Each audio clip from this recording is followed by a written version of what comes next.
We're here talking about simple generosity, and I'm here with two wonderful members of Grace Avenue United Methodist Church. This is Bill and Belinda Probert, and I am so thankful to have them here today as we talk about this idea of save all you can. Bill and Belinda, welcome. Oh, thanks, Thank Billy. you. Good to see you guys. So, just give us a little bit of background. Where are you from originally, and how long have you been coming to Grace Avenue? Well, we're from Eastern Ohio, and we've been coming to Grace Avenue for about 4 years. I was raised Catholic. We have 2 children, a son in Houston and a daughter that lives in Prosper with us.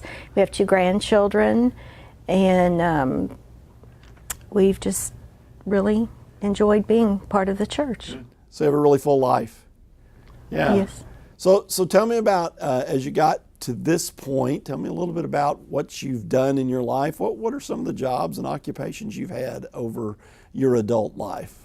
Yeah, I went to Ohio University Okay. and a bachelor's degree in chemical engineering and then a master's from the University of Kentucky. Started working for the DuPont company and worked for them for 40 years. Wow. Retired in 2012. Stayed retired for about 6 months. Yeah. And then I started working as kind of an independent consultant with the idea that I would work part-time. Okay. But then I got onto a job at a site where I used to work with some people I used to work with, and make a long story short, it's been 4.5 years, essentially full-time again, but it's going to finish up here in a couple of months. Okay. So you were working and you retired, and now you're trying to retire again. That's right, yeah. I understand. I've known a lot of people in that particular situation. So, and Belinda, what about you? Did you work some during your adult life? I did. I was fortunate enough to stay home with the kids through high school, and then I got a job with the school district, worked in the office for about 10 years. And then I got a job at Clear Lake Medical Center and worked at the medical records for about 10 years. Oh, wow. Wow. So So working all that time for one company, you really sort of got into a structured, sort of disciplined kind of lifestyle, I would assume, where you had kids and you lived through and you started planning for life and then planning for retirement. Can you talk to me a little bit just about that, what it was like to try to kind of plan towards having an end goal in mind? Yeah, I mean, I was fortunate because back then they still had pensions. Yeah. Not many companies have pensions anymore, so I did have that to fall back on, and then the company also offered a 401k program where they they would match a certain percentage of what you put in. So had that to fall back on, but we've always been kind of frugal people. Sure. And so we just saved with the intent of trying to have enough money that when we did retire, we could live comfortably. Yeah. So when you think about that frugality as one way of talking about it, what kind of wisdom would you offer to people as you sort of talk, especially younger people that are just kind of starting out in their careers? What kind of wisdom would y'all offer about saving money? I mean, I'd say start early and be consistent. It's amazing how much your savings investment can grow if you start young and are dedicated to saving, and it builds up over time. It really does. Yeah. So what in the midst of that, though, obviously when you are disciplined in that way, you end up sometimes making some sacrifices or kind of settling in on some things. What do you think some of those things were? What were some of the things you felt like maybe you had to sacrifice when you were trying to be disciplined in that way? I guess we didn't travel a whole lot when we were younger, Okay. so I think that was a sacrifice. But other than that, I just don't really think that we've had to make a whole lot of sacrifices. Mm-hmm. Yeah. So, talk to me a little bit then about blessings. Obviously, along the way, you've lived your life and you've had kids and now you got grandkids. Tell me about some of the great blessings of your life as you've lived your life. well, I think we've got a lot of blessings, and I think the fact that we have Christ in our life is a huge blessing, giving us love and guidance. And then the blessing of our families. And my big blessing is meeting Bill. Okay. We've been together 47 years, You've been married 47 years? Gosh, And, good for you. And the fact that we have 2 good, healthy kids, 2 grandkids. So I think we've just really been lucky with all of our blessings that we have and continue to have. Right. So when you hear this idea of people have a lot of different attitudes, I guess, about money, right? I mean, that people have a lot of different ways of looking at money and what money is for, and we're sort of studying that now. So tell me a little bit about how you work together in terms of your views on money. Do you guys both see money the same way? I think so. I mean, we've always been savers, like Bill said, but we always talk about, stuff. Do we need it, or, should we wait, or this and that? But I don't know. What do you think? Yeah, I mean, it's a partnership. Yeah. And anything we buy or anything we decide to buy is always a joint decision. Mm-hmm. Yeah. Yeah. Now, in this process, you talked about earlier in your life, you probably sacrificed traveling some, but you travel more now, yes? Right. You love to travel? Oh, yes, Oh, we yes. do. Tell us about some of the great things you've saved money to be able to go and travel some places. Where are some of your favorite places you've traveled? Well, definitely the Holy Land. Okay. When we went in January. Yep, with the church group. Yeah, that was just unbelievable. And we've gone to Italy, Germany. Yeah, we took one of those river cruises from Amsterdam to Basel, which was really nice. Yeah. We go to Sandals every spring. Okay. All right. That's nothing wrong with that. Absolutely.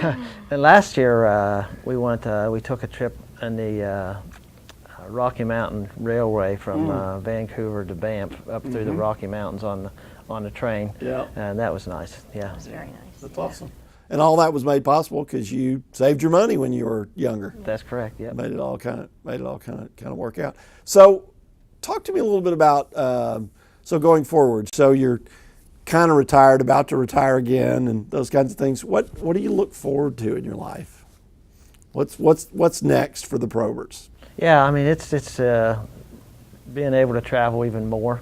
Okay. Since I've been working after I retired, that has taken up some time. We do set aside time for travel, but we'll be a lot more free to do even more. And then just spending time with the kids and grandkids. Yeah, that's awesome.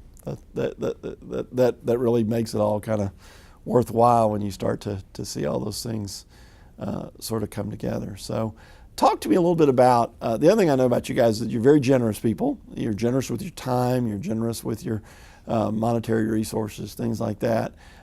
You're very generous in the way you volunteer and those kinds of things. Talk to me a little bit about what you think your basic philosophy is about generosity. What's important about being generous?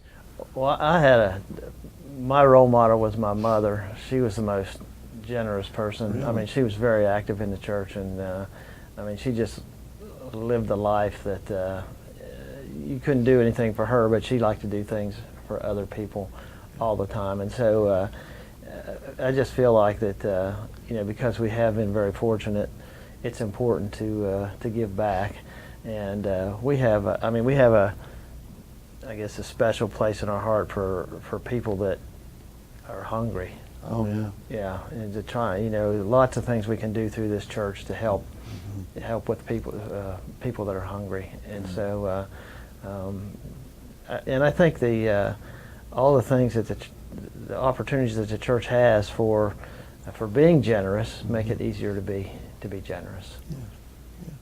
Belinda, yeah. There's just so many people that just need help. I mean, you wish you could just help everybody, but you've just got to pick and choose. And we like to help the kids, with the fast packs and the meals and things like that. And we just try to do the best we can to help so many people. Yeah. But it's just the list just keeps going on and on and on.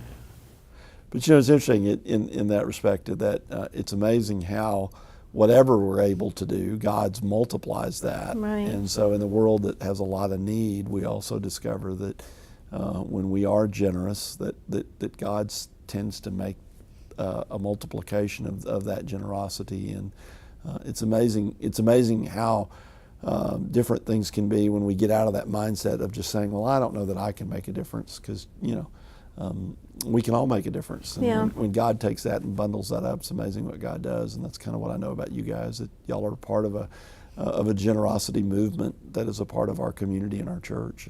But too, it's not just all about money. Like I'm involved with the prayer shawl group. Right. And, the things that they do there to help people is just unbelievable. Yeah. Yeah. There's a lot of ways we can touch people's lives. Yeah, exactly. I mean, not saying money doesn't help, but, Sure. that's really a great organization, too. Great thing. Okay, so, a lot of people, when they get onto this issue of saving, they just don't know where to start. Maybe they started late, or maybe they didn't have a job that allowed them to have a pension or something like that. So what advice would you guys give to someone who's just trying to figure out how to start in this process of saving what they can? As I said earlier, you just got to start.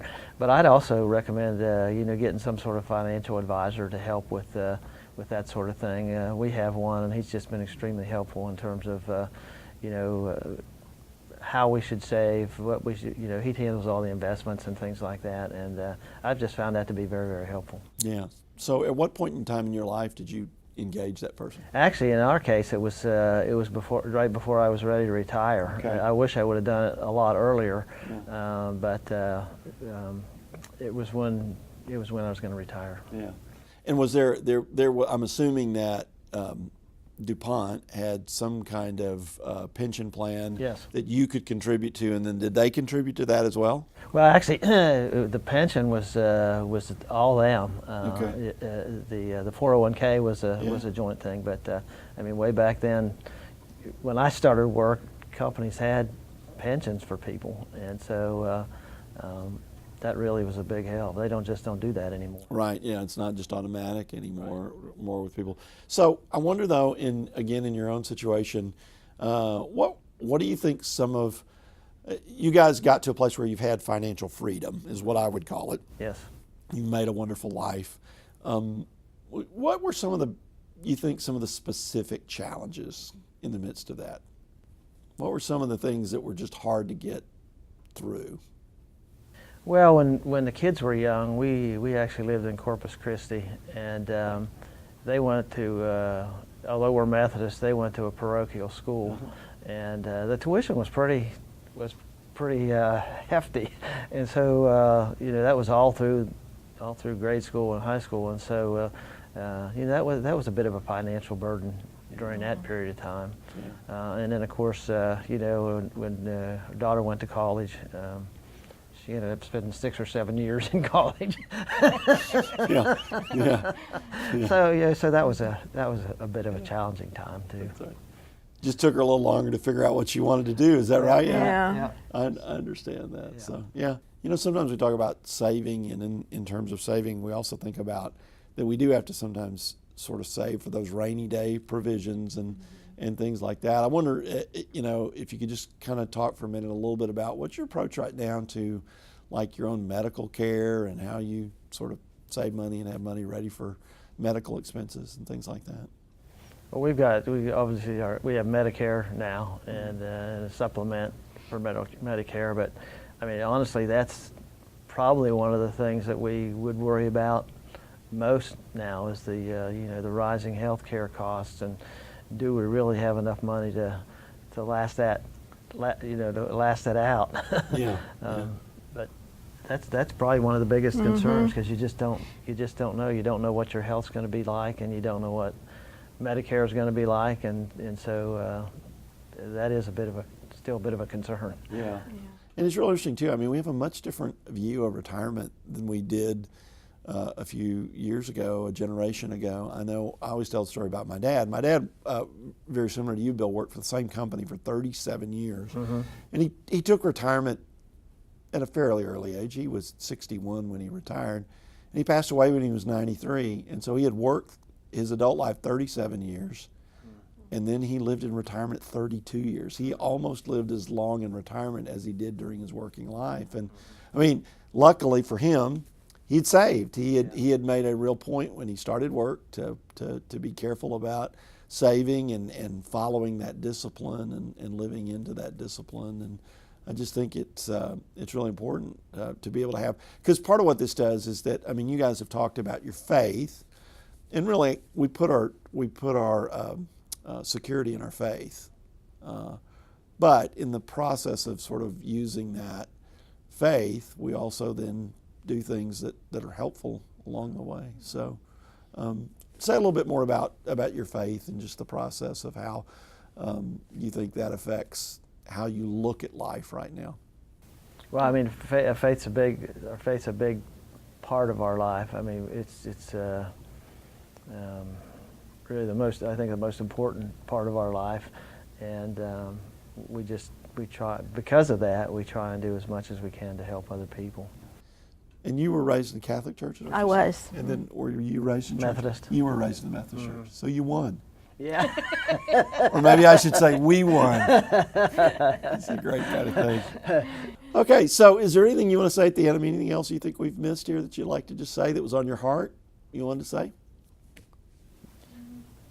I just say that belonging to a church like this that is so committed to helping other people is really helps with our faith. And I'd also make a commercial for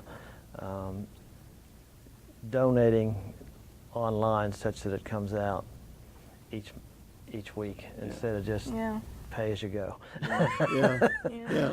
Well, it's almost kind of back to that discipline we talked about with saving, right? I mean, the reality of it is I'm assuming across the years, you probably didn't write that check to your pension. It just came out. Right. Right. It was a good thing they actually contributed to it and made it work. So it's so it's that whole thing makes the discipline a little bit easier. But it's wonderful to have that discipline. You guys are such great folks, and we appreciate so much that you're a part of this faith family. It means so much to us to be able to visit with you today. Thanks. Well, Thank thank Billy. you. I mean, we really feel a part of the church too, and really enjoy being part of it. Great. Yeah. Thanks.